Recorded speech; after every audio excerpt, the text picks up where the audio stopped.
So our unmet clinical need is that walker users cannot be very independent in a kitchen setting. So typically, walker users would have to sacrifice their balance in order to grab something off of a stove or in order to open an appliance. OTs have said that opening an oven while using a walker is one of the most dangerous things someone can do. There are currently walker trays on the market, but they are flimsy. It can only hold up about 5 pounds, so they're not very helpful in any of these situations. So walker users are not able to be independent in the kitchen. Discussing some of the risks associated with our device. The first being obstruction of normal walker use in gait. Second being electrocution due to some of our electrical components here. The third being items sliding around the tray and then falling off. Fourth being detachment here of the actuators leading to the tray to fall forward. The fifth being too much weight on the front of the tray leading to tippage. And the final being deformation due to too much heat on the tray.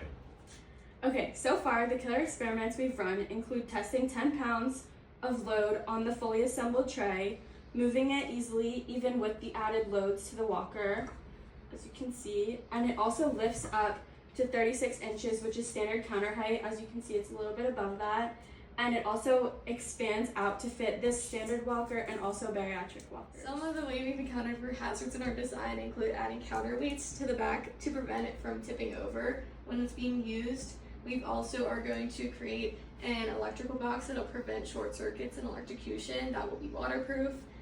For the tray itself, we added a silicone mat, which is grippy, so it'll prevent things from sliding around on the tray. It's also heat resistant with the silicone mat, so that anything hot being placed on the tray won't damage the tray itself.